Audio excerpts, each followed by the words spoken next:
quieren cortar los micrófonos, no hay ningún inconveniente. Pantalla, si quieren dejarla, no hay ningún problema. Cámara, perdón, si quieren dejarla, no hay ningún inconveniente. Bueno, la idea es que hagamos un resumen de todo el material que tienen a disposición de lo que es web de Arca y SIAP, el vínculo tecnológico.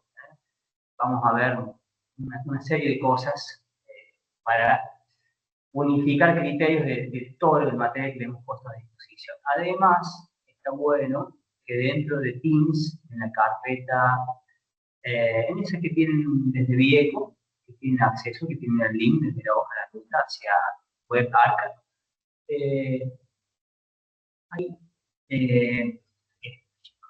está bueno que lo hicimos en presencial.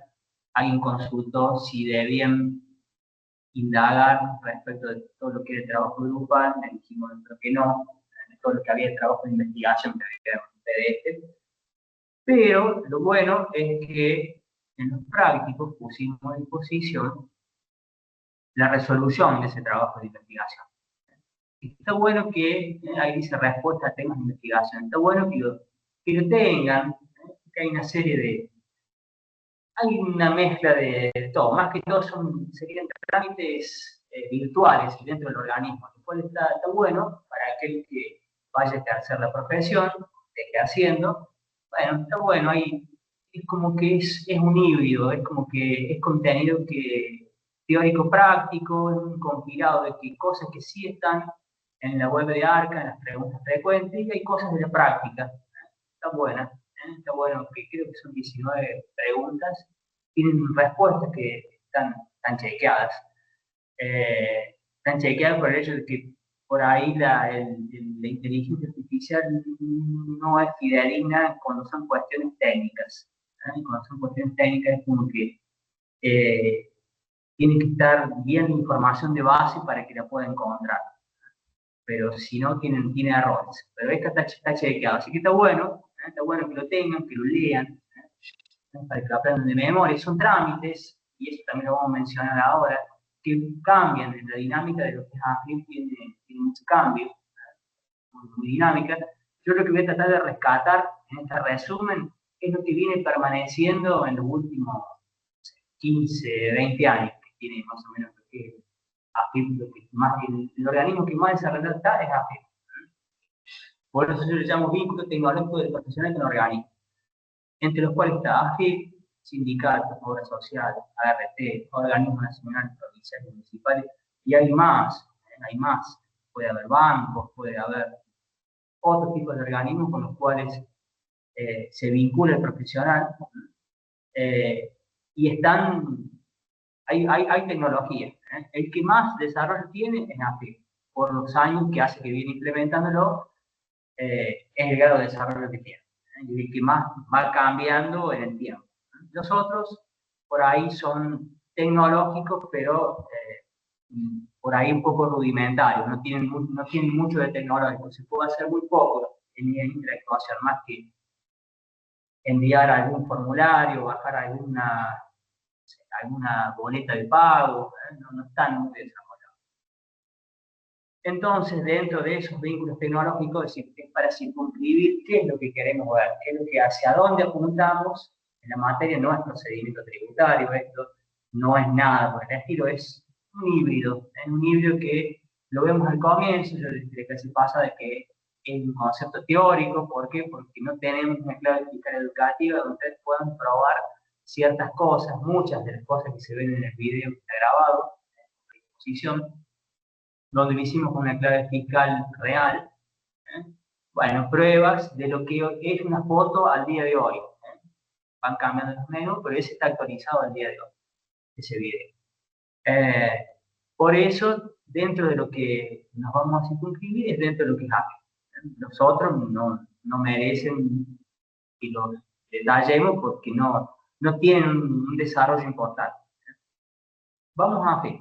La AFIP lo tienen aquí, Firmina. Esto bueno, sintetiza cómo es el vínculo tecnológico de personas físicas, personas jurídicas, ¿con quién? Con el organismo. ¿Cómo se puede vincular? De manera presencial o de manera virtual. Es decir, la presencialidad sigue estando menor medida, muy circunscripto, incluso esto que dice aquí, receptorías, distritos, a través de una resolución del organismo se han dado de baja. Se ha recortado la cantidad de dependencias del organismo, de ARCA, esto está desactualizado, sería AFIP, sería ARCA, pero bueno, para el caso vale. Está bueno saber cómo se puede vincular, qué hay con ese organismo, ¿por qué? Y bueno, porque es un organismo que aglutina la mayor cantidad de responsabilidades para lo que es el contribuyente. Dentro del vínculo virtual es lo que más está desarrollado, está la página web del organismo, creo que en el video que tienen grabado se los muestra, lo pueden recorrer ustedes.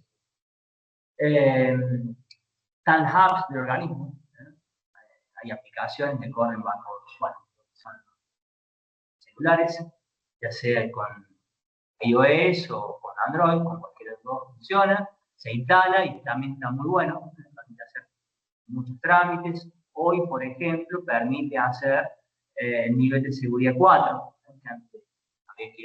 Hay que ir, si no tiene un café automático, pero se puede hacer ahora desde el celular la obtención de lo que es la aplicación TOC, el nivel de seguridad 4. También está bueno, eso lo incorporó a medida que fue avanzando el desarrollo de la app.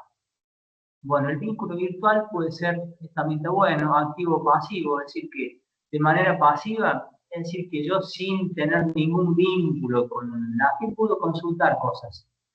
Puedo ingresar como un usuario sin intercambiar información con el organismo. Puedo entrar y hacer consultas de constancia de inscripción, fecha de vencimiento, biblioteca digital, ABC, consulta, esto está muy bueno, micrositios, también está desarrollado ahí en el video, desarrolla micrositios, bueno, temáticas particulares que al organismo le interesa que tenga información del contribuyente, bueno, lo desarrolla de manera más específica, con video, con información pertinente, y después tienen todo lo que es el vínculo activo, ahí se cambia, el vínculo activo ya es a través de la clave fiscal. Y figura aquí un vínculo activo indirecto que es el SIAP, el SIAP, que es un aplicativo, si usted lo han visto ahí en el PDF que tengo a disposición, es un aplicativo que corre bajo el entorno de Windows, se instala una plataforma base y sobre eso se cargan aplicativos de distintos tributos o trámites. Los trámites casi que no hay porque ahora existe un perfil de clave fiscal que se llama como para hacer trámites dentro del organismo. Las presentaciones digitales. Presentaciones digitales, exacto. Eso vino a aparecer con la pandemia, bueno, apareció ese perfil, ese servicio de clave fiscal que permite realizar trámites a distancia. Hay un montón de trámites, la web está buenísimo porque no se pierde tiempo. Eso no quita de que se puede iniciar algunos de manera a través de presentaciones digitales y puede que se tenga que continuar en el organismo de manera presencial, o muchas veces se inicia de manera presencial, hay inconsistencias por algo, por alguna documentación de algo, bueno, y siempre va a existir el vínculo presencial, de que solicitan que se presente de manera física a la hora de concluir algún trámite. Pero en la generalidad de los casos hay un montón de trámites que se pueden realizar y cada vez son más y lo van agregando.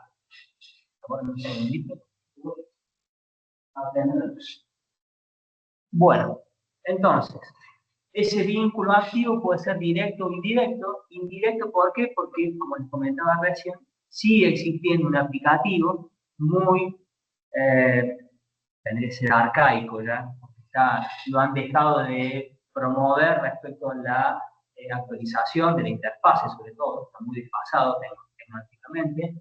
Entonces quedó hasta que los pocos aplicativos que funcionan dejen de hacerlo. Hasta que haya un perfil de clave fiscal, son pocos. Actualmente está funcionando Ganancias Personas Jurídicas, eh, bienes personales, acciones y participaciones societarias, donaciones, SICORE en la parte de retenciones. Esos 4 aplicativos corren bajo el entorno SIAP. ¿Qué se hace? Bueno, es un vínculo indirecto. ¿Por qué? Bueno, porque a través de esa plataforma se genera, en esos aplicativos que mencioné, se genera un archivo que luego, vía transmisión electrónica de datos, vía clave fiscal, ¿eh? Se ingresa con clave fiscal al sitio de la AFIP, se ingresa, ¿y qué se hace? Bueno, ese archivo que se generó con el aplicativo pertinente bajo entorno SIAP, se lo comunica a la FIP. Entonces, es como que es un vínculo indirecto. O sea, una parte de la información se genera con el SIAP, luego se ingresa a clave fiscal dentro de un servicio específico que es presentación de declaraciones juradas y pagos. Eso también está referenciado en el video, se ve, ahí se presenta y ahí es donde se comunica al organismo, bueno, la información contenida generada con el aplicativo pertinente. En este caso son 4 los que hay. Bueno, lo que se genere, de ese modo se comunica al organismo. Y si hubiera algún saldo a pagar, bueno, se utiliza lo que es la generación del volante electrónico de pago. También está el IVA agropecuario, y el 731, también el SIAP también corre bajo, el IVA también corre bajo SIAP algunas actividades.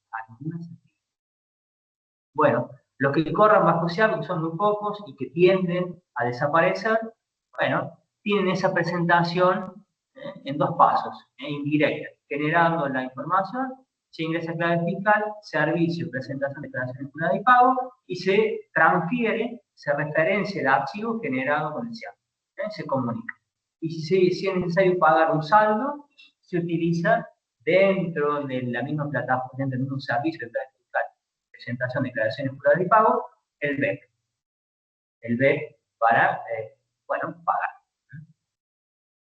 Bueno,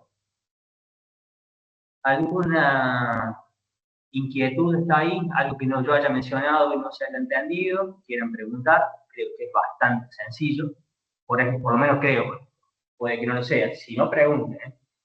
Que diga que sea sencillo no significa que lo inhabilita preguntas. Pregunten lo que quieran.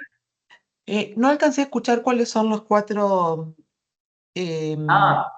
Aplicativos que actualmente funcionan. Ganancias personas jurídicas, ganancias de sociedades. Sí. Bienes personales, acciones y participaciones, donaciones, y SICOR en la parte de retenciones, no percepciones. Y serían retenciones que no van por el CIRE. Perfecto. Sería el sistema electrónico de retención. Bueno, eso todavía funciona bajo SIAP. Es una foto, ¿no? Creería que no hace falta ni aprenderlo de memoria. Lo mencionamos porque existe y bueno, hay que mencionarlo, pero cada vez son menos los aplicativos. Ganancias personas públicas está costando para que esté bajo entorno SIAP, bueno, bajo entorno de clave fiscal, perdón, con un servicio pertinente. Sí. Yo conozco otro, a mí me toca en donde yo trabajo, que es una cooperativa de servicios públicos. Sí. ¿Qué servicio?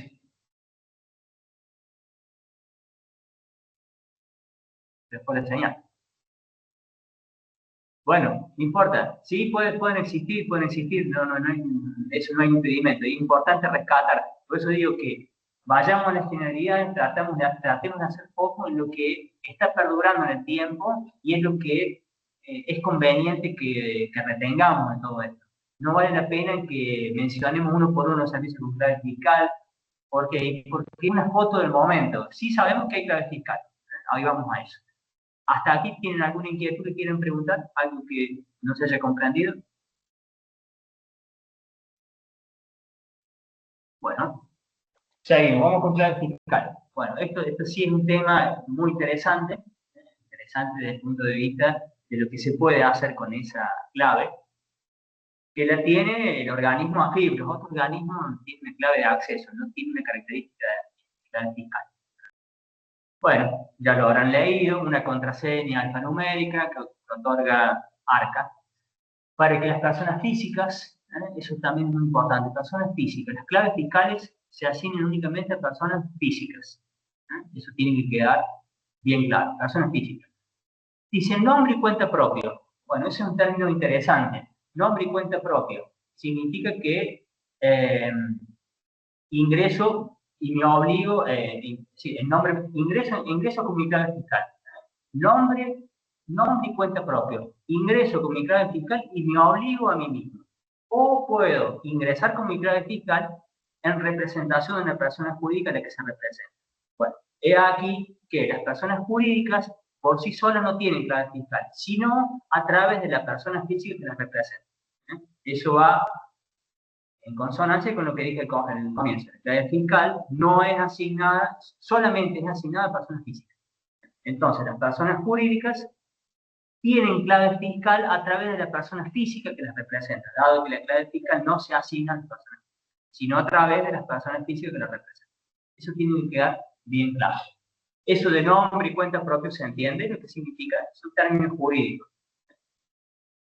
Nombre y cuenta propio. Ingreso con mi clave fiscal y me obligo a mí mismo. O ingreso con mi clave fiscal, pero obligando a la persona jurídica a la cual representa. ¿Quién es esa persona? En el caso de la persona jurídica, bueno, a través del trámite, que es el trámite que hay que hacer en la AFIP, antes se hacía de manera presencial. ¿Qué hay que hacer? Bueno, hay que asociar a la persona física que representa a la persona jurídica, representante legal, el que quieran llamarlo. En una sociedad anónima será alguien, en una sociedad, en una SRL será otro tipo de persona, en una cooperativa será otro tipo de persona. Lo importante es que hay alguien que representa a esa persona jurídica. Bueno, ese alguien, de acuerdo al tipo de organización que sea, lo que hay que hacer es un trámite de vinculación de clave fiscal con la persona jurídica. Hay un acta de la persona, un acta de asamblea, donde se designa, se asocia a alguien que representa a esa persona jurídica con ese acta de asamblea, más una serie de documentación que no vale la pena mencionarlo aquí, sino que está detallada en los trámites de presentaciones digitales, están todos los pasos.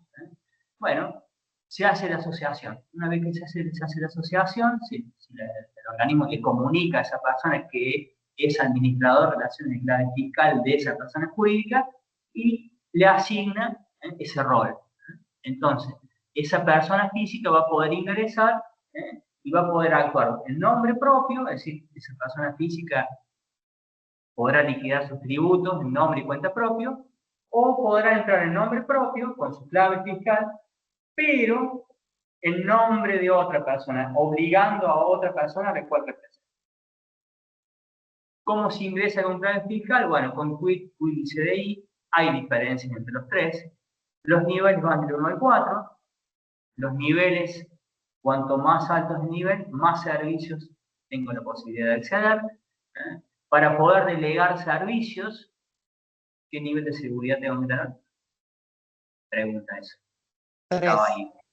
Nivel 3. Nivel 3. Perfecto. Bueno, nivel 4 lo tienen pocos, pero hoy está muy difundido. Antes era, el trámite era complicado porque había que adquirir un software que se llama token, como se llama actualmente el NAPS token. Bueno, era un dispositivo físico que había que adquirirlo. Bueno, costaba dinero y el trámite era más engorroso, había que llevar el aplicativo, la memoria para que la activen, una serie de pasos. Bueno, ahora todo es mucho más sencillo.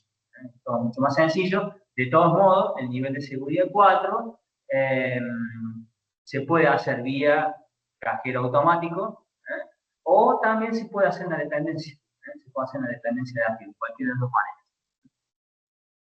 Bien, entonces esa clave fiscal sirve para que la persona física pueda interactuar de manera segura y confidencial. Así que estoy en un ambiente, en un entorno encriptado donde puedo transmitir información segura y de manera confidencial. Ese es el sentido de la clave fiscal. Dentro de la clave fiscal, bueno, habrán visto en el video, hay un montón de servicios con clave fiscal, muchísimos. Hay desde, en una ponderación, hay de más a menos importante, no importa, no vamos a hacer un ranking, es importante que sepan que existen servicios con clave fiscal. Existen servicios y hay un montón, cada vez hay más. Dentro de esos servicios, a los efectos de interactuar con esta herramienta, el que más nos interesa es este, es el administrador de relaciones de clave fiscal. Que esto es lo que tiene un plusvalor respecto a cualquier otro organismo. El resto de los organismos no tiene este nivel de desarrollo respecto a lo que es administrar las relaciones de clave fiscal. Administrar el perfil con el cual ingreso. Bueno, ese administrador de relaciones de clave fiscal lo habrán visto, hay dos PDF para leerlos. Dice, es un perfil de clave fiscal, un perfil más, donde la persona humana realiza acciones ante ARCA, en nombre y cuenta propio, o como representante legal de una persona jurídica, en nombre propio, es decir, ingresando con su clave fiscal, pero obligándola a esta, es decir, representándola. ¿Qué se puede hacer con ese perfil, la persona física? ¿Qué puede hacer? Bueno, utilizar, dar de alta, baja, servicio con clave fiscal, designar uno o más subadministradores de relaciones, designar usuarios internos o externos, otorgar poderes para efectuar gestiones ante la AFIP, revocar las acciones precedentes, realizar consultas sobre las transacciones realizadas. Eso en general, las acciones que se pueden hacer. Dentro de todas las que hay, esta es muy interesante. Designar uno o más subadministradores, que el propio Osvaldo lo mencionó, la posibilidad es que existe un servicio con clave fiscal que se llama subadministradores de relaciones. Significa que, por ejemplo, se puede ir y designar a un subadministrador. Bueno, quien se designe subadministrador tiene acceso a los mismos servicios que quien le delegó ese servicio de clave fiscal. Está muy bueno. El profe ahí lo menciona en el teórico, en el práctico, que por lo general está bueno utilizarlo en las sucesiones indivisas. Antes que la AFIP le dé baja la persona fallecida, bueno, es ingresar y dar de alta ese servicio. Entonces, no se revocan los permisos dados mientras no haya sido dada de baja la clave fiscal de la persona fallecida. Eso está bueno. Y si no, se puede utilizar. Obviamente que esto hay que ser pensante a quién se da cada cosa, por el hecho de lo que es la trazabilidad. La trazabilidad es saber, yo quiero saber quién va a hacer cada cosa dentro de las claves fiscales. Es muy interesante. Por lo general, la mayoría, por desconocimiento de lo que estamos mencionando, la mayoría que hace le da la clave fiscal a alguien. Por ejemplo, el cliente le da directamente la clave fiscal a su asesor. Lo cual no está bueno. No está bueno. Está bueno sí ceder únicamente la parte en la cual va a trabajar. La parte en la cual va a trabajar. Eso sí me interesa. Pero bueno, para eso hay que saber configurar esta parte de lo que es el administrador relacional. ¿Qué se puede hacer? Bueno, cuando ingreso al administrador y lo quiero dar de alta un servicio, tengo dos posibilidades. Adherir servicio o nueva relación. ¿Alguno se anima a detallar la diferencia? En esas preguntas que dejamos de respuesta de investigación, hay un punto donde está la diferencia. ¿La recuerda? ¿Le quiere mencionar? ¿Qué diferencia hay cuando quiero dar de alta un servicio con una u otra alternativa? Y cuando ponemos adherir servicio, es para incorporar un servicio para la clave fiscal que estoy usando, digamos, para usuario propio. Y la nueva relación es para otorgar un servicio a otra persona. Bien.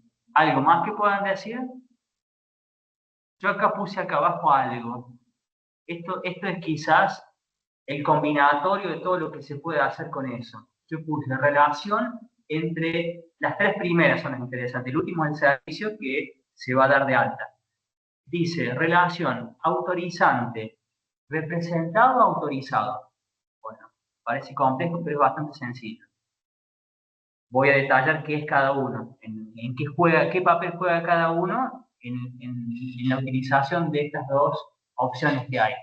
Autorizante es quien da de alta el servicio, es quien está interactuando con la clave fiscal, quien ingresó a dar de alta un servicio. Representado es a quien se obliga, a quien se está obligando. Y ahí juegan las palabras que yo mencioné antes, el nombre y cuenta propio, o el nombre propio, pero por cuenta de un tercero. Bueno, representado es a quien se obliga con el servicio que se está dando de alta.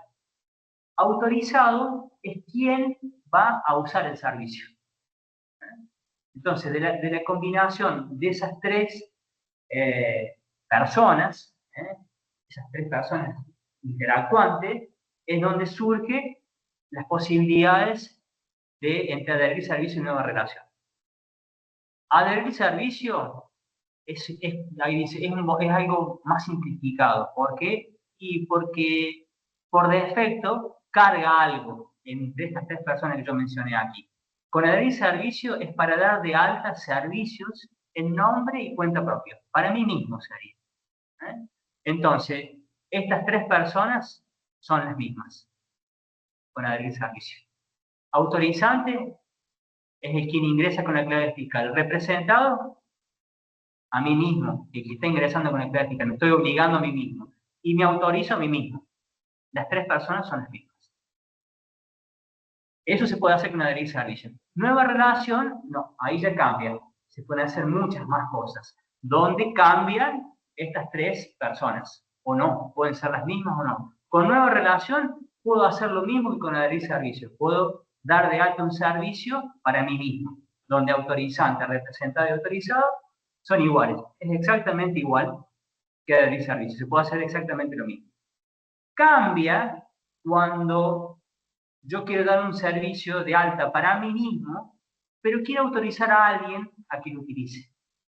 Por ejemplo, quisiera que voy a dar de alta un aplicativo, perdón, un servicio de clave fiscal, y voy a autorizar al contador para que lo utilice.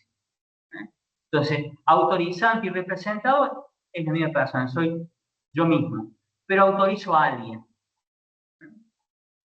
Esa autorización puede ser en el mismo momento que doy de alta el servicio, o puede que yo haya dado el servicio para mí mismo, donde autorizante, representado y autorizado fueron las mismas, me lo di de alta para mí y lo iba a usar yo, pero en otro momento digo, además de usarlo yo, voy a autorizar al contador. Bueno, entonces en una segunda instancia puedo venir a nueva relación y decir, bueno, tal servicio de clave fiscal, ahora autorizante soy yo, representado sigo siendo yo, pero ahora voy a autorizar a alguien para que también interactúe con este servicio. Eso lo puedo hacer en el mismo momento que doy alta el servicio, o lo puedo hacer en otro momento. Eso me lo permite hacer nueva relación. Y algo muy interesante, que lo dice acá, dice, tenga en cuenta que adherir servicio no es válido para habilitar un servicio en representación de otra persona. Bueno, esa es otra diferencia importante de nueva relación con adherir servicio. Que significa que si alguien me delega un servicio, para que lo represente, por ejemplo, no sé, me delega ganancias y bienes personales, ganancias personas humanas y bienes personales, me lo delega. Bueno, yo soy el contador, ingreso, primero acepto, tengo que aceptar esa delegación, acepto esa delegación, ingreso a mi perfil de clave fiscal, yo como contador ingreso, voy a nueva relación y voy a hacer autorizante el contador, voy con mi clave fiscal. Representado, ahí voy a poder elegir la persona que me delegó el servicio para que lo represente. Me parece una validación como de Excel, un cuadrito de una lista, donde me aparece la designación que acabo de aceptar me va a aparecer la persona a la cual yo voy a representar. Entonces, representado va a ser esa persona que me delegue un servicio. Y autorizado puedo ser yo mismo el contador, o puedo complicarlo un poquito más. Puedo decir, ah, no, yo voy a autorizar a alguien del estudio para que lo haga. No lo compliquemos. Digamos que autorizante del contador, representado es la persona que me delegó ese servicio, ganancia, persona humana y bienes personales, y autorizado es el contador. Entonces ahí tenemos dos personas respecto a dar de alto un servicio que me han delegado. Bueno, esas dos diferencias son entre el servicio y una organización. Importante manejarlo porque es sencillo, pero bueno, hay que tener esas mínimas precauciones. ¿Se comprendió? ¿O quedó algo dando vuelta?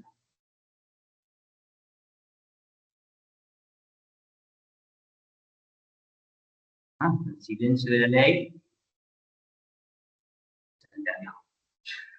Bueno, de todo esto que mencionamos, ¿queda alguna duda en algo? ¿Quieren que veamos las respuestas de la radio del diagnóstico? Vemos a ver si quedó algo. Sí, profe, estaría bueno ver lo del diagnóstico. Dale. Yo, quizás ustedes lo hayan tenido en otro orden, yo los voy leyendo y vamos viendo. Si surge algo para que sea un disparador, para que podamos ver algún punto, lo vemos. La opción dice respaldos por contribuyente en el aplicativo SIAP permite resguardar los datos generales de un contribuyente específico, incluyendo las declaraciones juradas o presentaciones de él o todos los aplicativos donde se encuentran registros. Eso era verdadero. Respaldo por contribuyente, ¿lo tienen a eso? Los tipos de respaldo. Todo el sistema por contribuyente por aplicación. Sí. ¿Sí? ¿Está claro? ¿Alguien tiene dudas de algo respecto a eso? No, profe. No, bueno. El Dos, bueno, para mí, 87%, el 87% respondió bien esa pregunta. Ah, buenísimo. Bárbaro. Gracias, Darío. Dice 2, dice, el servicio de presentaciones digitales puede ser utilizado para adjuntar documentación complementaria ante observaciones de AFIP durante el proceso de un trámite digital, como así también para presentar trámites nuevos sin concurrir a la dependencia del organismo, solo a través de la clave fiscal. Eso es verdadero. Se puede hacer todo eso y es a través de la clave fiscal. 91%, ¿verdad? Bien, va mejorando el puntaje. Bien. Dice 3, dice, para mí es un 3, la pregunta 3. Para restaurar un backup en el SIAP, no se debe verificar que las versiones de los aplicativos coincidan con las que tenía en la computadora del servicio de respaldo. Eso es falso.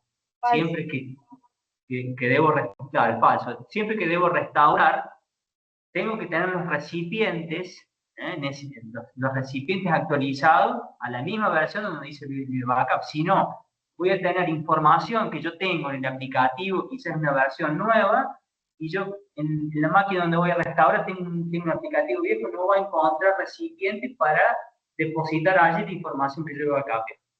Por eso es falso. 91% también. Bien. Han estudiado un montón entonces. Sí, Dice una persona, ahora sí. Dice una persona jurídica interactúa con la clave fiscal a través de su administrador de relaciones de clave fiscal, que es una persona humana la cual ejerce su representación. Es verdadero y eso lo acabamos de escribir recién. 91%. 100%. 91 también. Bueno, dice 5. Dice, la clave fiscal otorgada por la FIP debe renovarse obligatoriamente cada 365 días. También es verdadero. 96%.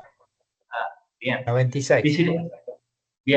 Dice, la clave fiscal puede tener entre 10 y 64 caracteres, incluyendo al menos 2 numéricos y 4 letras, con una mayúscula y una minúscula como mínimo. Eso también es verdadero. También estaba dentro de las características de los PDF que estaban en disposición, estaba esa característica. 91%. Bien.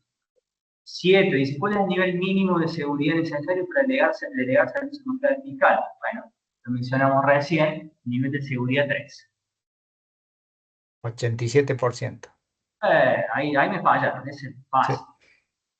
8 dice, bueno, perdón, ¿hay dudas respecto? ¿Hay alguien que no le salió eso? Para delegar, el nivel de seguridad 3.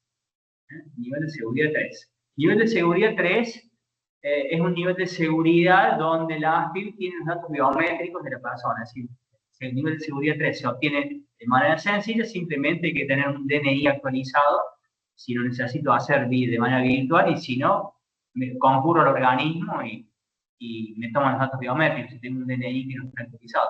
Pero sí, la AFIP, para otorgar un nivel de seguridad 3, tiene que tener los datos biométricos de la persona humana a la que se lo otorga.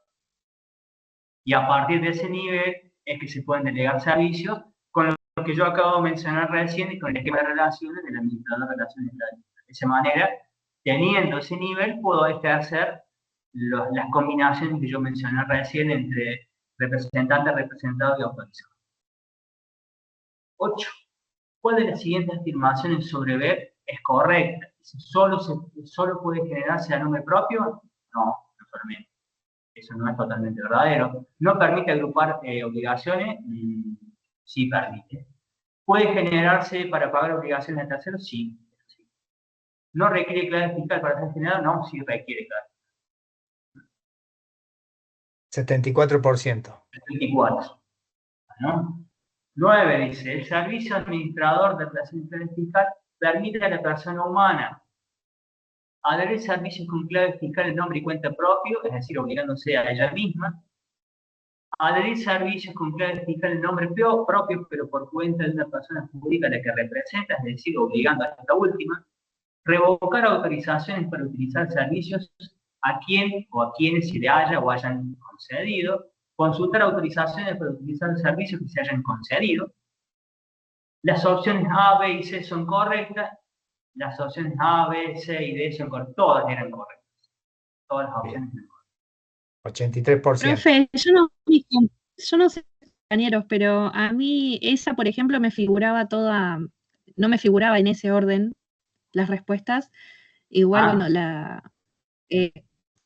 imaginé que eran, o eran 3 correctas o eran 4 y contesté, pero a mí particularmente me aparecían mezcladas esas opciones. Puede ser que el aplicativo las mezcló. Puede ser. Bueno, no se haga un problema, es un diagnóstico.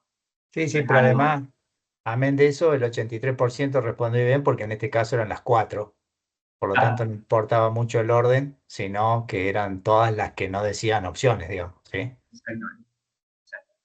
Pero sí, en esa, y creo que la que sigue, La que o sigue otra también. más que también tenía esas opciones, también pasó lo Sí. mismo, yo me fijé por las actividades. Bien.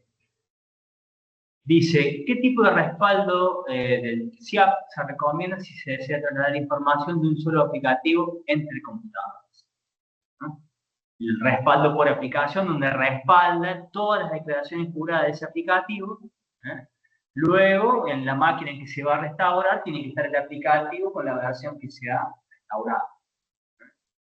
Y también tienen que estar dados de alta los contribuyentes que participan en la aplicación que se ha backupeado. 74%. 74%. Acertado. Bueno, ese queda claro a los que no les salió. Dice backupear un aplicativo. A ver si lo tengo aquí.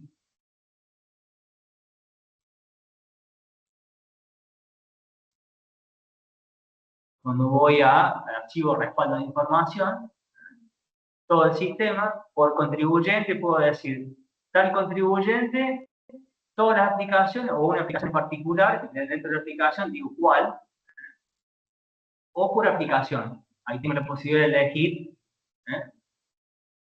de a una aplicación. Eso es lo que está planteando esa pregunta.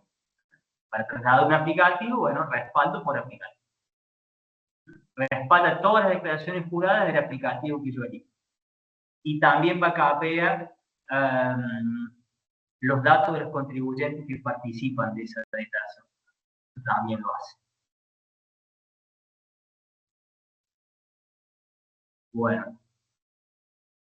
11 dice, una persona humana para obtener la quit puede Estas personas humanas, realizar el trámite integralmente de manera virtual, si se posee DNI, tarjeta digital y clave fiscal. Realizar el trámite de manera presencial en una dependencia del organismo, cualquier DNI que se posea, ya sea tarjeta digital u otra. Las opciones A y B son correctas, que serían las dos maneras de hacerlo. Esa sería la opción correcta. Bueno, el 65% en este caso. Ahí. Es una de las preguntas ¿Qué con menos dudas? porcentaje. ¿Qué dudas? Ahí hubo los que tuvieron dudas.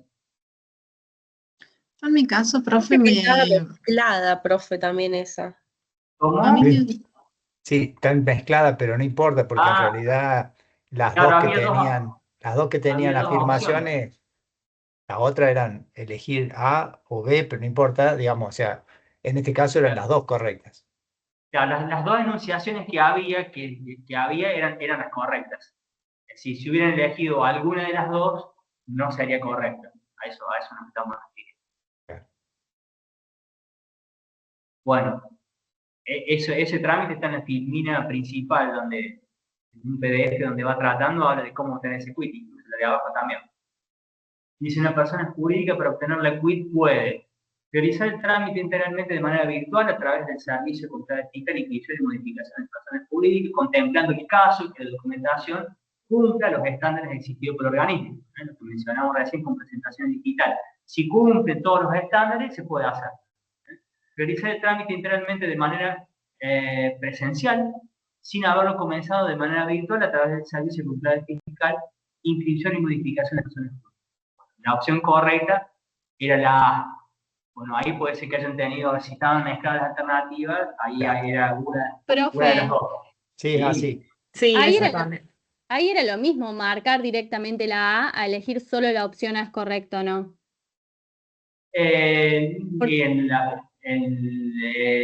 Sí, hubiera sido el mismo. Sí. Porque yo como que Tenés razón. seleccioné la primera, la A, pero no seleccioné lo que dice solo la opción A es correcta. Está bien, sí, está bien. En este caso sería lo mismo, sí. Les queda claro a todos que el trámite se hace a través del servicio, es decir, presencialmente no se inicia. Eso tiene que quedar claro. Si hay dudas, fíjense en el material del TASI. 13. Dice, las características del procedimiento electrónico IVA simple son: elimina el libro IVA digital, unifica en un solo formulario las obligaciones antes distribuidas en varios y el libro IVA digital, permite presentar declaraciones juradas en formato de papel. Su uso es opcional para responsables inscritos a partir del periodo de noviembre 2025. El formulario 2082 IVA listo no continúa vigente a partir de junio 2025. Bueno, ahí puede que se les haya armado lío, pero era la opción B, unifica, y la opción E, es decir, que unifica todos los formularios que están, que son el 731, 781, el formulario del IVA, el IVA web, aplicaciones web, el 2002, y el libro IVA digital, y a su vez el formulario 2082, que es IVA listo, no continúa vigente porque el IVA listo ha sido reemplazado por el IVA simple. profe, Sí. yo en esa tenía la opción de que se eliminaba el IVA listo, lo tenía en la opción A y la otra en la B. Entonces tuve que marcar una sola porque las tenía en Está orden bien. distinto y no me Está bien. coincidía la B y la E. Sí, a No mí sé, igual, no hay problema, la pero- tenía en la A. Bien, Sí, no a hay mí problema. también pasa. Bueno, no hay problema. Lo importante, ¿quedó claro lo que es el IVA simple? Ese Sí, profe. procedimiento. ¿Sí? Sí. Sí, Bueno, está bueno hacer una aclaración. El IVA simple, lo que viene a hacer es lo que AFIP quiere llegar a lo que es un IVA pro forma, es decir, AFIP con toda la información que tiene registrada a través del organismo, hacer una declaración jurada directamente. ¿Qué es lo que hace eso? Hoy, como siguen existiendo información que está en controladores fiscales que no están en los libros de IVA digital, bueno, a través de algo que es el portal IVA, eso también está bueno y está en ese PDF explicado. Portal IVA es un servicio de contabilidad fiscal en el cual se pueden agregar muchas cosas que no están en el IVA pro forma o en el IVA simple que propone AFIP. Es muy interesante, ya sea los que estén usándolo o alguien que lo vaya a utilizar en el futuro, es interesante. Y bueno, a la foto de hoy, el IVA simple lo que permite, tienen todas las compras y las ventas registradas que tiene AFIP, informadas por los contribuyentes, compras y ventas, retenciones, percepciones que sean electrónicas, retenciones que han sido informadas vía SICORE, vía plataforma indirecta de CIAP y presentadas con presentación de declaraciones de y pagos, retenciones de sueldos y jornales, a quien sea agente de retención. Bueno, todo eso está en el sistema. Bueno, quedan algunos cabos sueltos. Bueno, por eso es que sigue existiendo el portal IVA. En el portal IVA, si por ejemplo hay información que no está dada de alta en ese IVA pro forma, yo lo puedo cargar allí. Por eso deja de funcionar el IVA listo. El IVA listo, bueno, lo reemplaza el IVA simple. Y tiene un régimen de implementación que figura en los papers, así que de junio a octubre inclusive es opcional. Se puede adherir o no, es optativo. En ese optativo se sigue utilizando los que liquiden el IVA, por ejemplo, por 731, por el IVA agropecuario, también que corre bajo SIAP, o este 2002, que es el IVA web, se llama el IVA por actividad. Bueno, lo liquidan de ese modo. Pero esto en un futuro, cuando AFIP tenga consolidada toda la información y no quede nada dando vuelta, bueno, no, portal IVA va a desaparecer y va a quedar lo que el organismo tiene registrado. O podrá seguir existiendo para algún tipo de... 14, para dar un nuevo servicio contable fiscal para uno mismo, el primer paso es imprimir el formulario de autorización, no. Ingresar al administrador de relación contable fiscal y seleccionar adherir servicio o nueva relación. Acabamos de mencionar recién. Ingresar a presentaciones digitales, no. Y solicitar por un arca. Bueno. El 100% lo contestó bien. Ah, buenísimo, buenísimo, buenísimo. Bueno, con esto damos por concluido el tema de lo que es web de AFIP y de lo que es SIAP. Como les mencioné en la clase pasada y al comienzo de esta, es un enfoque teórico con una práctica visual, no es una práctica que ustedes la puedan realizar en primera persona, porque no tenemos, como les mencioné, una clave fiscal educativa donde ustedes pueden interactuar y probar todo lo que mencionamos con adherir servicio, nueva relación, y hacer una combinación de todo lo que yo mencioné. Por ende, es un desarrollo, un semi teórico. Pero bueno, algo que haya mencionado y quieran preguntar, si no, vía consulta lo pueden hacer, pero bueno, creo que el tema es bastante sencillo. Profe, yo quería preguntar si los resultados de estos diagnósticos los vamos a ver en algún lado o bueno, saber. Sí, la información la tenemos nosotros, sí,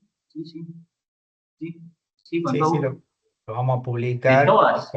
con el parcial, hasta los diagnósticos que tomemos hasta el parcial van a ser publicados junto con la nota del parcial como diagnósticos. ¿A eso te referías vos? Sí, bien. Sí, eso, porque ahora tengo dudas en cómo respondí a algunas preguntas y me hicieron lío y quería chequearlo.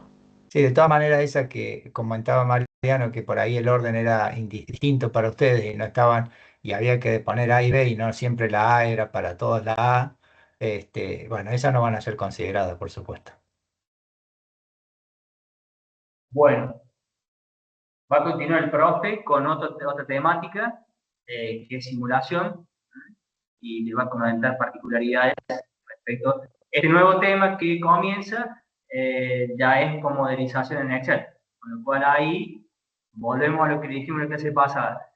Está bueno que tengan consolidado el Excel para poder hacer buenos modelos. No solo el Excel, sino también lo que es el gestor de base de datos que vemos, que es Bueno, adelante, Bueno, Dani. dale, gracias, Mariano. Bueno, lo saludé hoy, pero bueno, no cuesta nada volver a saludar. Buenas tardes. Em, Vamos a ver en lo que queda de la clase, repasar rápidamente simulación. Algunas cuestiones puntuales con la finalidad de que ya disponiendo de la guía, a la cual pueden acceder desde el Vieco, puedan ir resolviendo los ejercicios. En estos hay dos ejercicios. Nosotros para trabajar con simulación, lo único que le proporcionamos es una planilla que antes los que la hayan conocido, ya sea por minigestión, por tecnología, o porque han cursado anteriormente gestión informatizada, se llamaba planilla de Monte Carlo. Hemos evolucionado también en la construcción de esa planilla y ahora es multi Monte Carlo, porque si recuerdan la anterior, se podía hacer el análisis de una variable por vez y ahora se pueden hacer el análisis de múltiples variables, hasta 15 variables en la misma planilla. Por eso se llama multi Monte Carlo. Respecto de eso, si tenemos tiempo, vamos a mostrar algo, pero de todas maneras está muy claro en los videos que están en el Vieco. Hay 3 videos, uno entero, otro de unos minutos y un tercero que es la última clase que grabó el contador Guillermo Escapín de este año. Así que vean ahí, si no llegamos de todas maneras para profundizar, véanlo ahí, a cómo funciona la multi Monte Carlo. Y si hacemos tiempo, vamos a verla nosotros acá en clase con un breve paneo. Respecto de lo que es la simulación, nosotros vamos a usar este método cuando. Esto ya lo vimos, venimos trabajando con simulación en tecnología, en donde, ¿por qué hacíamos simulación? ¿Por qué van a simular ustedes? ¿Cuál sería el motivo por el cual tengan que usar esta herramienta en un futuro en el área profesional? Cuando repetimos muchas veces un proceso, Sí, pero ¿por qué? ¿Por qué repetimos el proceso? Para A ver, Ayuda a la predecir toma de resultados. decisiones. ¿cómo? Disculpe. Ayuda a la toma de decisiones. Por ejemplo, en algún proyecto de inversión podemos hacer esto y poder detectar si es rentable o no lo es y también qué situaciones se puede afrontar. Bien, Para eso es predecir analizar el resultados. resultado. Porque hay datos que son variables, profe. Bien, son Ver variables posibles porque, escenarios. ¿por qué son variables? Es A ver, yo porque no le digo, conocemos, claro, no conocemos con exactitud el valor de la variable. exactamente. O sea, vamos a suponer una situación. Voy a poner un negocio, un kiosco, mañana en una habitación al frente de mi casa. ¿Sí? Bueno, ¿cuánto voy a vender en el mes? Bueno, si yo sé que voy a vender 20 paquetes de tal masita, que cada paquete lo puedo vender a 30 pesos. Voy a vender 50 gaseosas de la marca X y a cada gaseosa la voy a vender a 80 pesos. Yo no tengo que hacer varias veces el experimento para saber cuánto va a ser mis ventas, porque tengo datos concretos, conocidos, ¿sí? Ahora bien, si yo llevo a eso a la realidad y digo, bueno, voy a abrir un kiosco y voy a vender como mínimo o como máximo, para no hacerlo tan complejo, 5 productos, ¿cuánta va a ser mi venta en el mes? Y no voy a saber. ¿Por qué? Porque no sé qué cantidad voy a vender de cada uno de los productos. Hoy puedo saber cuál es el precio a hoy de cada uno de esos productos, pero no necesariamente se va a mantener a lo largo del mes. Entonces me encuentro en una situación en que yo necesito conocer con cierta certeza datos para los cuales el comportamiento es incierto. Hay un contexto de incertidumbre en al menos algunos de esos conceptos o en esos elementos. Entonces ahí es donde interviene la repetición, ¿sí? Voy a ejecutar estos escenarios X cantidad de veces y voy a analizar cómo se comporta o cuál es el resultado de esa cantidad de escenarios para poder analizar esa variable y, como alguien dijo de ustedes, poder evaluar el riesgo de tener pérdida, de vender menos que tal importe, de vender más que tal monto, de vender entre tal y tal monto, que es lo que a lo mejor a mí me interesa para decir, bueno, si yo vendo entre tanto y tanto, me va a resultar conveniente llevar adelante este emprendimiento del kiosco que quiero realizar. Entonces, siempre que vamos a simular, al menos hay algunos elementos en ese valor que queremos conocer que tienen incertidumbre, ¿sí? Entonces vamos a tener, en el ejemplo que yo le ponía, que encontrar una variable que sería las ventas totales del mes, por ejemplo. Entonces ahí yo tengo un resultado final, que es lo que estoy planteando. ¿Cuánto voy a vender en el mes si abro el kiosco el 1 de septiembre? ¿Cuánto voy a vender en todo septiembre? Tengo 4 productos. ¿Cuáles son las variables que afectan a esas ventas totales? Las ventas del producto 1, más las ventas del producto 2, más las del producto 3, más las del producto 4. A su vez, las ventas del producto 1 y de cada uno de los otros va a estar influida por 2 variables. ¿Cuáles son? El monto de venta del producto 1 en todo el mes. ¿Por qué va a estar influido? Por la ¿Por cantidad, qué? Por la cantidad. ¿Y qué otra cosa? precio. Precio. Precio unitario. Correcto. Entonces ya ahí, mínimo, si desconozco si todas esas variables tienen incertidumbre, ya al menos ahí tengo 8 variables, 2 por cada producto, que van a influir en la variable final, que es la que estoy calculando, ¿sí? O que la que me interesa a mí conocer, o al menos conocer su comportamiento, porque no voy a conocer exactamente cuál va a ser el número, pero sí voy a conocer entre qué valores se va a comportar o va a adquirir esa variable monto total de ventas en un periodo de tiempo X por una actividad realizada. Entonces, a estas condiciones de incertidumbre nosotros las vamos a tener que analizar.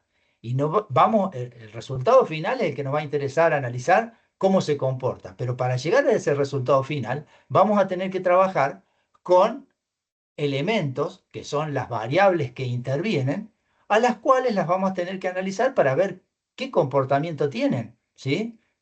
Entonces, ahí es donde entra a jugar. Yo voy a compartir la pantalla.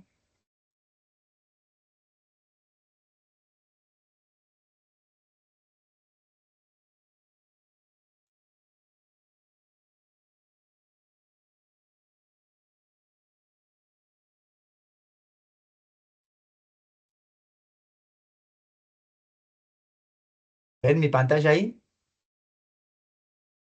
Todavía no, profe. Ahora sí. Bien.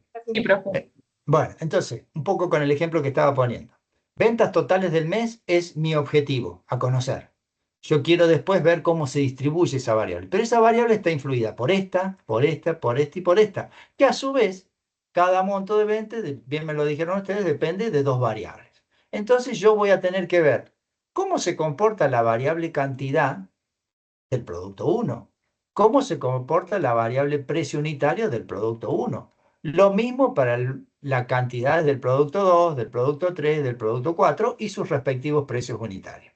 A lo mejor alguno de estos 4 precios es fijo, porque yo hago una compra y supongo que con todo lo que compre lo voy a vender en el mes y entonces yo compro y sé que si lo compré a 10 lo puedo vender a 15. Y bueno, entonces ya el precio unitario a lo mejor de ese producto lo tengo fijo. Pero la cantidad no la voy a conocer. Y a lo mejor algunos de los precios tampoco, porque cuando compro me dice, sí, mira, hoy está tanto, pero es probable que, a como viene la inflación, tengamos en el transcurso del mes un aumento de entre el 2 y el 3%. Bueno, entonces ya hay ese precio unitario, que es para el costo que yo voy a tener, sobre el cual le voy a aplicar un margen y me va a dar mi precio unitario, va a tener una variabilidad. Entonces, siempre que yo esté analizando las condiciones para simular en incertidumbre, tengo que empezar a desglosar para llegar a esta variable final, cuáles son las variables, cada una de las que intervienen. Y de cada una de las que intervienen, yo tendré que tener información de cómo es su comportamiento, ¿sí? Y para eso yo voy a analizar las variables y las voy a dividir. Primero las voy a analizar y dividirlas en continuas o discretas, ¿sí? Eso lo tienen que tener claro. En todo caso, repasen ese tema de la materia de tecnología. Después tengo que, sabiendo cuáles son continuas y cuáles son discretas, ¿por qué? Y porque algunas tienen, para su distribución se aplican determinadas fórmulas o funciones, y si son discretas se aplican otras. O se tiene que hacer algún artilugio para convertirlas en discretas al resultado. Después, dentro de la separación en continuas y discretas, yo tengo que pensar, o analizar, mejor dicho, qué tipo de distribución tiene. Y la tengo que conocer. ¿Y qué tipo de distribución se acuerdan ustedes que vimos en tecnología? ¿Qué había? Una variable puede ser ¿de qué tipo? Cuando todos los valores tienen la misma probabilidad. ¿Normal? No, normal no, porque en la normal es un tipo de distribución, está bien, pero no todos tienen la misma probabilidad. Individualmente sí, pero hay, como las normales, si es continua, se va a medir por intervalos, no por valor unitario, no sería el caso. Las que tienen pocos, por ejemplo, la tirada de un dado. ¿Qué tipo de probabilidad tiene el 1, el 2, el 3, el 4, el 5 y el 6? Tienen la misma probabilidad, ¿sí? Salvo que el dado esté cargado. Pero si no está cargado, tiene la misma probabilidad. Entonces, en ese caso se trata de una variable discreta, porque asume 6 valores, y a su vez con probabilidad uniforme. Cada uno de los valores tiene la misma probabilidad. Esa era una, discreta con probabilidad uniforme. También tenemos, y en ese caso se aplicaba una fórmula. ¿Se acuerdan cuál era? Para conocer una función, para conocer cuál era el valor probable de un escenario.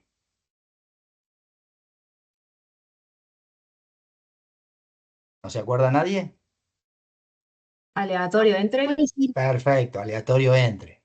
¿Entre qué? Entre uno, el valor mínimo, y el otro, siempre y cuando los valores que componen esa variable discreta sean equidistantes entre sí. ¿Sí? En este caso lo son porque cada uno varía de a uno. El 1, el 2, el 3. ¿Sí? Si no, se pueden hacer algún artilugio como para que queden equidistantes. Distinto es el caso que la variable sea uniforme, el comportamiento de la variable sea uniforme, su distribución, pero que la variable sea continua. ¿Sí? Por ejemplo, si hablamos de cuál sería el precio unitario del producto 1, sabiendo que hoy es 10 pesos, pero en el transcurso del mes puede variar entre un 3 y un 4%. ¿Sí? El 3 y el 4% no es una variable continua, esa variación de porcentaje. ¿Por qué? Porque puede asumir, perdón, no es una variable discreta, porque no es el 3% o el 4%. Puede ser el 3,005, el 3,08, el 3,897. Entonces pasa a ser una variable continua de probabilidad uniforme, en cuyo caso había que usar una fórmula. ¿Se acuerdan cuál era la fórmula? El aleatorio, profe. Aleatorio por... Y por el extremo, la diferencia entre el extremo superior, el extremo inferior, más el extremo inferior. Exacto. O sea, era el aleatorio por la amplitud, es decir, la diferencia entre los extremos, y a todo eso le sumábamos el extremo inferior. ¿Sí? Eso tenía, el razonamiento de eso era que si yo tengo un aleatorio que asume su valor mínimo, que será 0, me va a dar la amplitud más el mínimo, me da el máximo. Y si, perdón, me da el mínimo, porque multiplico 0 por la amplitud, me da 0, más el mínimo, me da el mínimo. Si el valor del aleatorio es el máximo, un 1, multiplico la amplitud por 1, es decir, la diferencia entre los extremos, que sería, a lo cual le sumo el mínimo, el valor mínimo, y me va a dar el valor máximo. Esa es la lógica por la cual se usa esa fórmula y nos queda comprendido la totalidad de los valores. Entonces, hablamos de una probabilidad uniforme. Alguien mencionó una probabilidad con una distribución, una variable con una distribución normal. En ese caso también es importante que la distribución normal la podamos, haya variable y dividamos entre lo que es continuo y lo que es discreta. Si la variable es continua, usamos la distribución normal inversa, ¿sí? Y el resultado es el que vamos a tomar como resultado de el comportamiento o el valor que puede asumir esa variable en un determinado momento, en un determinado escenario. Ahora, si la variable es discreta, pero su comportamiento es de una curva de Gauss o normal, como la distribución normal inversa nos va a devolver un número con decimales, nosotros lo vamos a tener que acotar a un número entero. Y en ese caso vamos a tener que usar algo que complemente a la función distribución normal inversa para que convierta ese resultado en entero, ¿sí? Y ahí ya tenemos variantes que puede ser entero, el redondear, el truncar, etc. ¿Sí? ¿Qué otro tipo de distribución puede haber? La beta, La beta, que esa es la nueva, ¿sí? La beta la estamos, o sea, en principio, cuando vimos tecnología años atrás, no este año, años anteriores, la distribución beta no formaba parte de de tipo de distribuciones que analizamos.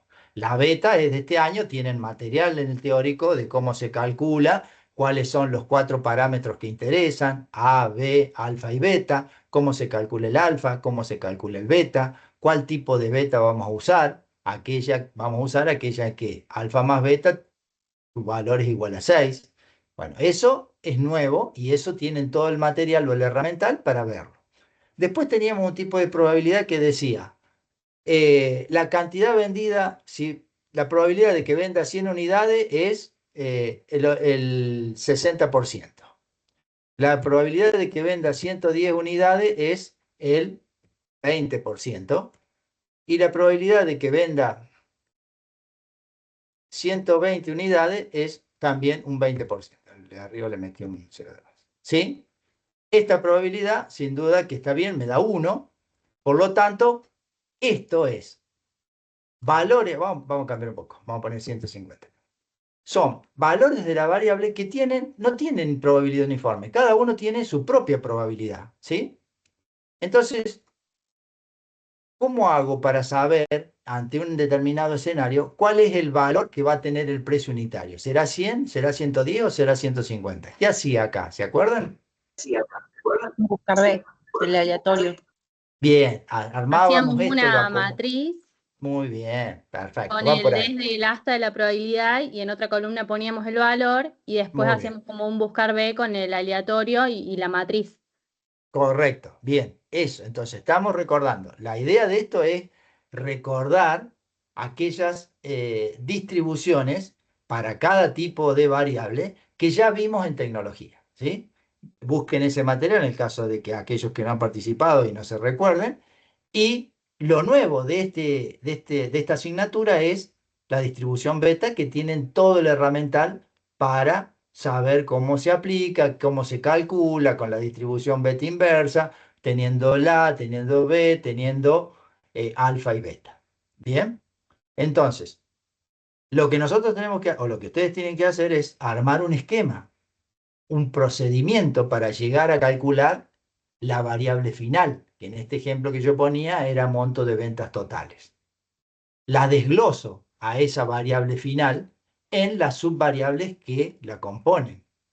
A su vez, algunas de esas subvariables o todas pueden estar desglosadas a un nivel más analítico, como el caso del monto de venta del producto 1, que está desglosado en cantidad por un lado y precio unitario por el otro.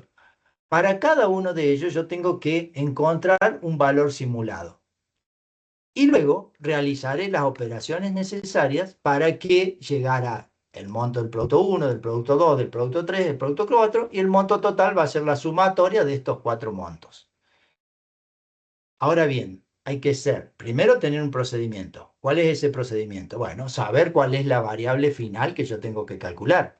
Segundo, determinar cuáles son las variables intermedias o de las cuales depende esa variable final. Algunas de las cuales, a su vez, yo las puedo tener acá sintetizadas, pero dependen de otras subvariables, por decirlo de alguna manera. ¿Sí? Entonces, ¿qué voy a tener que hacer? Bueno, encontrar esas divisiones o esa participación de cada uno. Para cada una de esas variables voy a tener que encontrar cómo la calculo en función de si son continuas o discretas, en función de su tipo de distribución para aplicar la fórmula o función correspondiente. Y otra cosa que debo tener en cuenta cuando esté calculando esto es la periodicidad. ¿Sí? La periodicidad me refiero al periodo de tiempo. Si yo dije las ventas totales mensuales,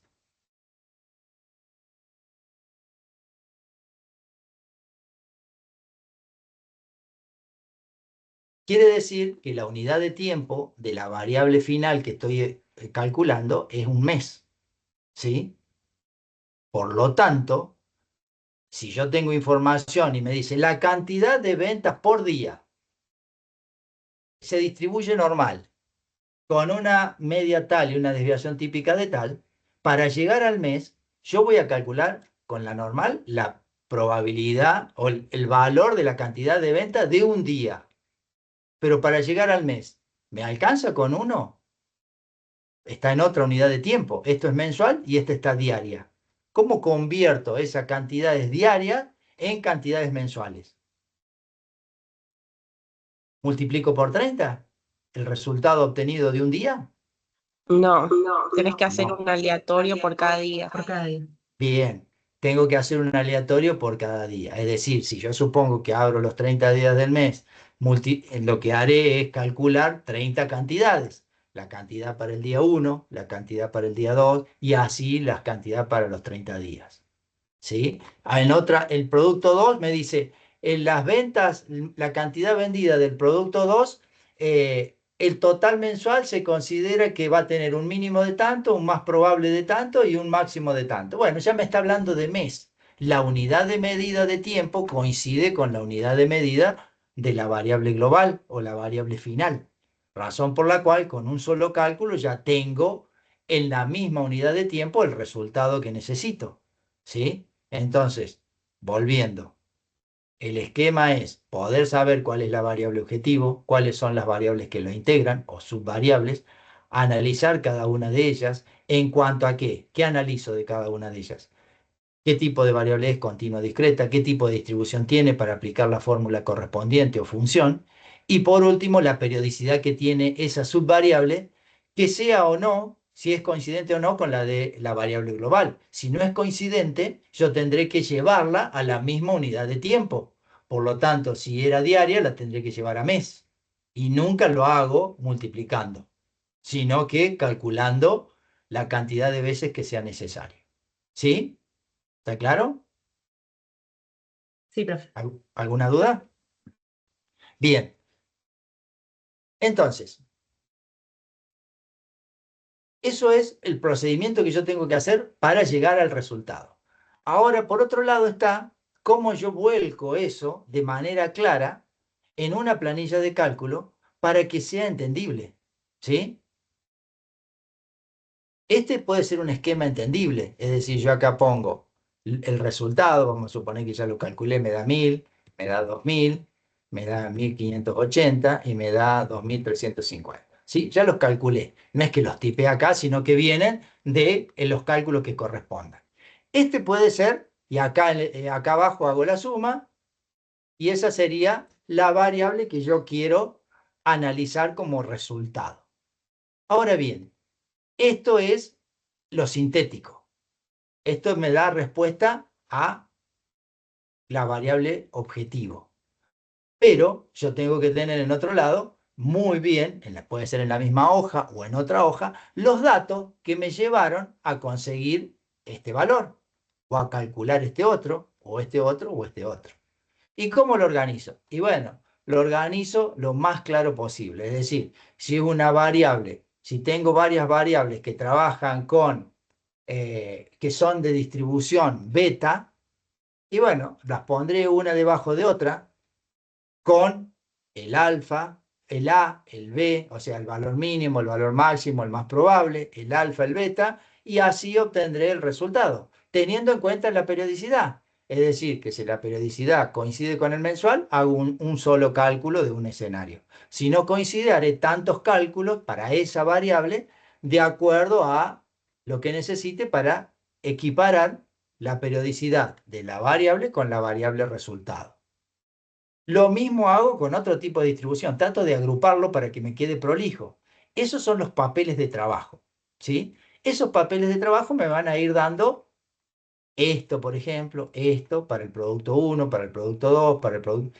Y luego, acá, simplemente hago la operación trayendo esos datos que están prolijamente organizados en la misma hoja, pero en otro sector, o pueden estar en otra hoja, por supuesto, del mismo libro, para que sea claro, y los levanto y los agrupo acá en una operación matemática, ¿sí?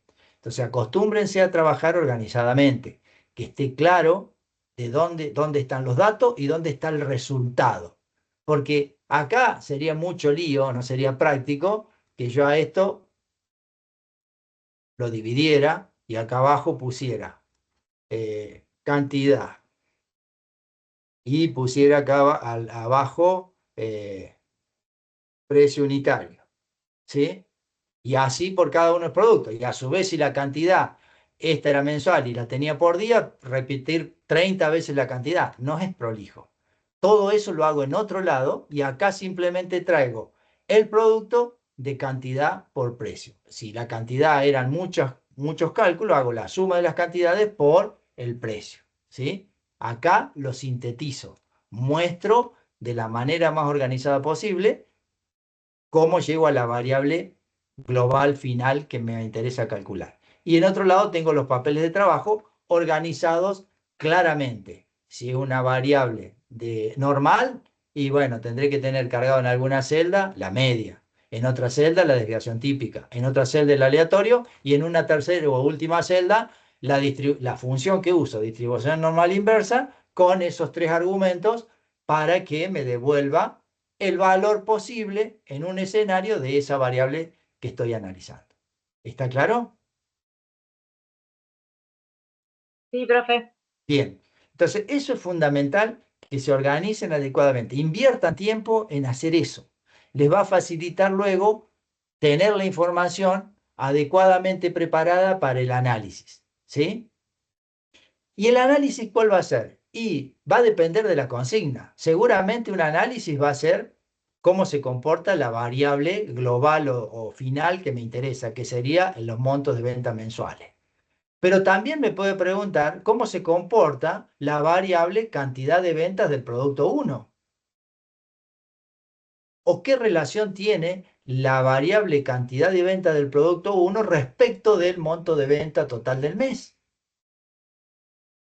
Entonces, en función de lo que dijimos antes, más las consignas que me aparezcan, tengo que tener la información organizada porque de esa manera la voy a poder trasladar de manera mucho más sencilla a la planilla de Monte Carlo, en donde voy a hacer el análisis, ¿sí?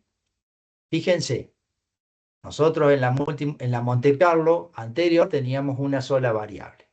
Ahora tenemos la posibilidad de tener hasta 15 variables, ¿sí? ¿Cómo se trabaja esta planilla? Aquí esta ya está cargada, pero esta planilla, todo lo que tiene en un color verde claro, es editable, es decir, yo lo puedo borrar. Yo selecciono ahí, pongo suprimir y me borra, ahí le dice mal, me borró solamente el primero y borro todo el contenido, ¿no? Yo acá, ¿qué voy a poner? Y acá pondría, la variable sería el título de la variable. En el caso de recién sería ventas totales del mes. Y acá abajo, ¿qué pongo? ¿Cuál es el origen? ¿Dónde está calculada la utilidad total del mes? La venta total del mes. Y yo diré, bueno, ¿esto sale de dónde? Y pongo igual, ¿a dónde? Voy al otro libro que estaba haciendo recién y está acá, esta celda, ¿sí? Y ahí me llevó, bueno, está con formato porcentaje, lo vamos a poner con formato de peso, cualquier cosa, y le vamos a poner formato de peso. Entonces ahí ya puse el título y de dónde sale el valor de esa variable, ¿sí? Acá, ¿qué otra variable puedo traer? Y puedo traer la cantidad de ventas del producto 1. Pongo ese título. Y acá abajo, ¿qué pongo? La referencia a la celda donde yo calculé la cantidad de ventas mensuales de ese producto 1. Acá, ¿qué puedo poner? Cantidad de ventas del producto 2. Lo mismo. Y así, en una sola planilla, voy a tener múltiples variables. 15 máximo. ¿Sí? Estas celdas que están en azul o en celeste ya tienen fórmulas o funciones, no hay que tocarlas, ¿sí? Entonces, cuando voy a trabajar con esta planilla, lo primero que voy a hacer es blanquear, limpiar esto, porque son datos, cuando la bajen la van a tener así, la borramos, estas celdas que mencioné recién, Y además de borrar eso, ponemos reiniciar. ¿El reiniciar qué va a hacer? Va a eliminar toda la información preexistente de este caso que estaba en el análisis en esta planilla y la va a dejar como inicializada para empezar a hacer el análisis del caso que me interesa a mí o que les interesa a ustedes. La media se calcula solo. La desviación típica tiene la fórmula. El mínimo, el máximo lo calcula solo. La asimetría también, la puntiagudez también. Vean los teóricos y fíjense para qué nos sirve esto, ¿sí? ¿Cuál es la finalidad de calcular la asimetría y la puntiagudez? La correlación, ¿qué nos va a dar la correlación? ¿Cómo afecta el comportamiento de una variable a otra? ¿Sí? Fíjense que si yo acá elijo rentabilidad neta, automáticamente la variable que es principal para el análisis se pinta de azul y acá queda la segunda variable con la que yo puedo hacer un análisis particular. No obstante, yo con esta variable principal puedo hacer un análisis de correlación con todas las restantes variables. Fíjense que esta variable con sí misma tiene una correlación directa de 1 y con el resto va a depender de cómo sea el comportamiento de esa subvariable respecto de esta, ¿sí? ¿Cómo se hace eso? Y bueno, se hace simplemente ¿con qué? Con un coeficiente de correlación en función de los datos que están almacenados en un lugar específico de esta planilla, que si ven los videos van a poder ver claramente cómo el contador Scapin las abre a esta celda para que se vea lo que se está almacenando. Una vez que, o sea, ¿cuál sería el procedimiento para hacer la planilla? Acomodar este rango de celdas adecuadamente, limpiando, poniendo acá lo que a mí me interesa. Es conveniente que pongan todo de una sola vez, no es que agreguen una y calculen Monte Carlo, después agregan otra, porque si agregan otra van a tener que reiniciar para después calcular. Entonces, como dije al principio, inviertan tiempo en armar esto bien, poniendo todas aquellas variables y subvariables que me hacen falta para el análisis según las consignas, o en el caso de un trabajo profesional, aquellas variables que me hacen falta para responder a lo que me están pidiendo en ese análisis profesional. Pongo los títulos que sean adecuados, que sean representativos de lo que contienen. Pongo la referencia de celda de donde salen esos valores, que por supuesto son celdas que tienen que tener una fórmula o función. No son constantes. No tiene sentido poner una constante acá. Una vez que hice esta primera parte, reinicio. Me queda todo limpio. Y una vez que está todo limpio, yo puedo poner acá la cantidad de veces que quiero que se ejecute Monte Carlo y le doy clic al botón de la macro que dice Monte Carlo. ¿Eso qué hace? Va a ejecutar 3000 veces, en este caso, y como yo reinicié, acá cuando termine de ejecutar Monte Carlo va a decir 3000. Yo después puedo ejecutar Monte Carlo nuevamente, dejando 3000, y cuando termine esa segunda vez va a decir 3000 acá, que es lo que yo tipié, pero acá abajo va a decir la suma de las veces que repetí Monte Carlo con 3000, en este caso 6000. ¿Está claro? Bien, esta zona que está acá, que es en color verde claro como esta, son editables. ¿Qué me va a permitir poner esto? Y me va a permitir saber cuál es, acá hice lío, vamos a agarrar esta. Me va a permitir saber cuál es la probabilidad de que las labores asuman valores entre, qué sé yo, entre 500 y 700. Bien, es el 93,40% de que asuman valores entre 500 y 700. Y la que asuman por fuera es que no asuman, o sea, por debajo de 500, por encima de 700 es 6,60. Si yo dejo esto solo, ¿qué me está diciendo este 99,98? ¿Qué entienden ustedes que dice ahí? Que las labores tengan un costo entre ¿qué? Entre menos Cero. infinito y 700. Bien, entre el valor mínimo y 700, ¿sí? En este caso va a ser siempre, va por encima de cero, porque un gasto, o sea, en valores absolutos va a ser por encima de cero, y 700. Si yo lo hago al revés y pongo 300 acá o 400 acá, la probabilidad que me va a dar, ¿cuál va a ser? Eso que me está dando ahí, ¿qué es?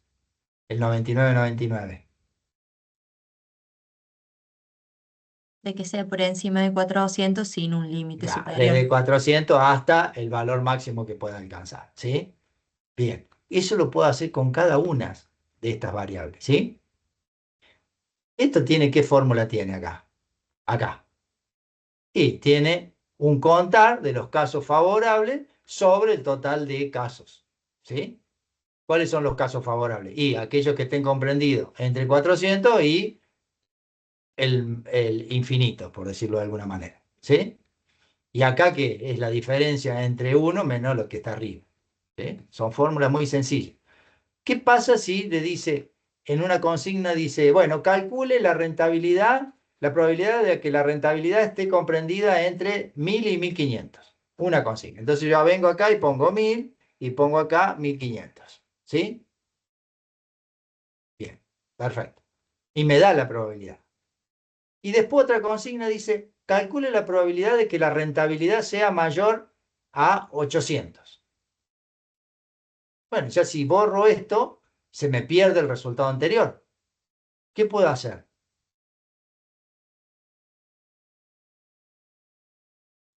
Tengo dos posibilidades. Si acá tengo, dentro de estas 15 variables, dentro de estas 15, dentro de la posibilidad de estas 15 variables que yo tengo para analizar, no tengo 15 y ocupo menos lugares, puedo volver a escribir acá rentabilidad neta y volver a hacer referencia. Y en este rango de celda pongo 800, por ejemplo, o 800 en el extremo superior, ¿sí?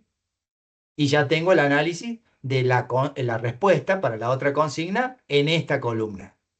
Y la otra es que si yo hubiera ocupado las 15, bueno, puedo acá abajo o en algún lugar de la planilla aplicar esta fórmula que está acá, la misma.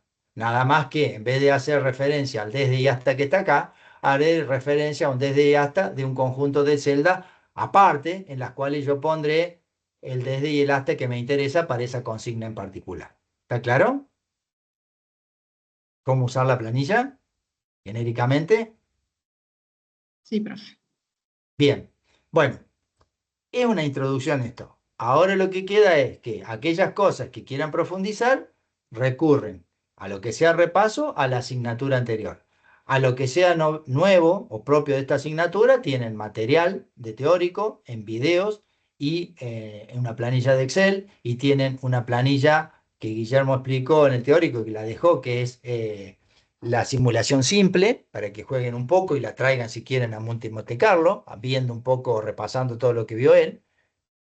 Tienen todo para llevar adelante la resolución de los ejercicios. Razón por la cual lo que vamos a hacer es, para el martes que viene, hasta las 24 horas, van a entregar cada uno de ustedes resuelto el ejercicio 1. ¿Sí? ¿Qué vamos a hacer nosotros con esa resolución?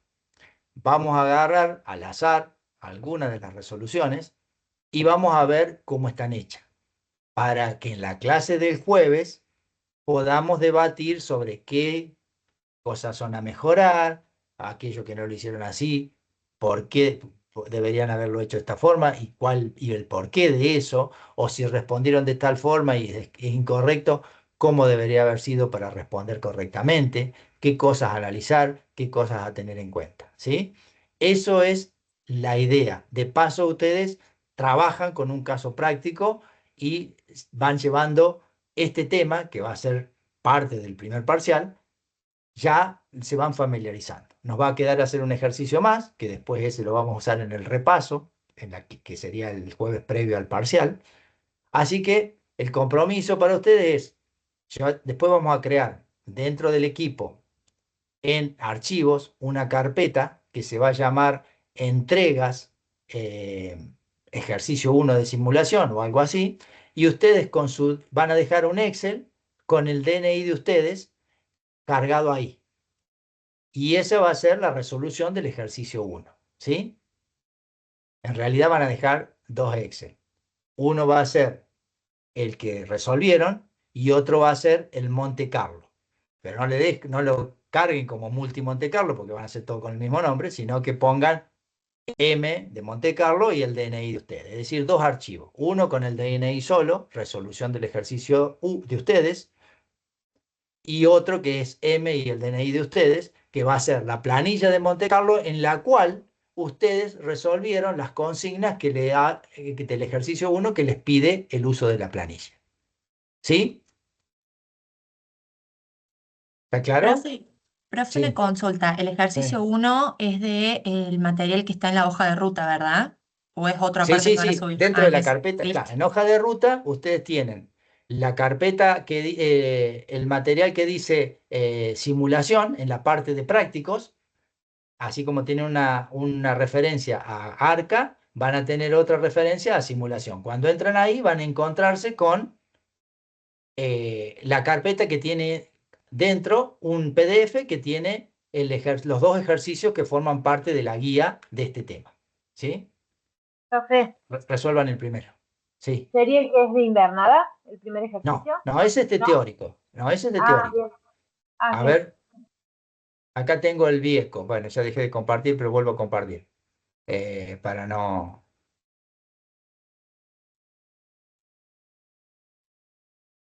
Acá tengo... ¿sí? Ven, acá ven. Acá está. ¿Están viendo? Sí, ¿Están viendo? ahora sí se ve. Sí. Bien. Acá tenemos, en hoja de ruta tenemos el cronograma, después tenemos material. Ese material está dividido en teóricos, que acá es donde les digo que están los videos que hablan, que tienen que ver con todo esto y con Monte Carlo. Acá está la planilla de simulación simple que usó Guillermo en el teórico, que ustedes pueden bajar. Este es material teórico de la distribución beta y este es el enunciado de invernada que se da en el teórico. Acá, ya esto es el tema nuevo del teórico, que todavía no llegamos a los prácticos, pero acá dice prácticos. Y dentro de prácticos tenemos carpeta de trabajo web ARCA y carpeta de trabajo simulación. Ahí es donde tienen que entrar para hacer uso de la planilla, del MG, del PDF, que contiene los ejercicios de simulación. ¿Ven? Bajan este PDF. En este PDF hay dos ejercicios. Resuelvan el primero. Si tienen tiempo y ganas, resuelvan el segundo también porque les va a servir para repasar para el parcial. Pero el que me interesa que entreguen el martes, hasta las 24 horas, es este, el 1. ¿Sí? Y acá están todas las consignas. Esto es todo el planteo con el tipo de variable, a qué variable es la variable objetivo, y acá está lo que se pide como respuesta. Dentro de esta respuesta, para poder justificarla, van a tener que usar el Monte Carlo. ¿Sí? ¿Está claro? Sí, profe. Sí, profe.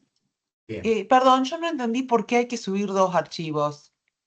Porque el Monte Carlo va a tener que nada más que el Monte Carlo. ¿Sí? Y como ese Monte Carlo ustedes lo van a llenar con los datos de ustedes, van a poner acá los títulos de las variables que ustedes creen que hay que analizar. Acá van a poner la referencia de dónde sale cada una de esas variables en la planilla de ustedes, ¿sí?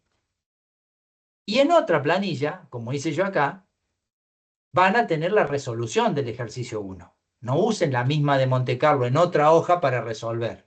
¿Me explico? Sí. Bien, entonces van a mandar la planilla de Excel con su DNI que tiene la resolución, que sería esta que yo tengo acá. Y luego van a subir otra planilla que se va a llamar M y su DNI, que va a tener el Monte Carlo con la respuesta de lo que ustedes hicieron en la planilla anterior. ¿Correcto? Sí, profe. Bien. Bueno, ¿alguna duda? Profe, yo tengo Sí, una duda, pero es de la materia, no del tema de hoy. sí. Porque yo no sé cómo, porque a mí me probaron la condicionalidad y yo no sé cómo es o sea, cómo es la condición final del cursado. La condición final de cursado es con las mismas condiciones que figuran en el VIECO. Ahí indica que ustedes pueden promocionar, pueden regularizar o pueden quedar libres. ¿Y cuáles son las condiciones para lograr esa condicionalidad, esa promoción o esa regularidad o la condición de libre? Son las mismas, a diferencia que en las de presencial hay una exigencia de asistencia cosa que en estas de distancia no la hay, ¿sí? Pero en cuanto a cuánto tienen que sumar en las notas de cada parcial y por trabajo grupal, son exactamente las mismas. Bueno, profe, eso lo leí, así que gracias. Bueno, bien. Una cosa que le quiero aclarar, que Mariano le empezó a comentar y yo justo subí el cuestionario y quedó a mitad. Si ustedes se fijan en el equipo GI 2025D en publicaciones, Guillermo publicó que hay con un link, puso un link en el cual ustedes pueden hacer uso de la inteligencia artificial para ver material del arca. Es decir, ¿para qué serviría eso? Y bueno, ustedes pueden decir, bueno, yo estoy estudiando esto del material de lectura que me puso a disposición la cátedra, pero tengo dudas. Bueno, tienen dos posibilidades, entre otras. Consultarlo con el docente o venir acá, abrir el chat GPT y escribir adecuadamente el prompt y decirle que le responda la inteligencia artificial.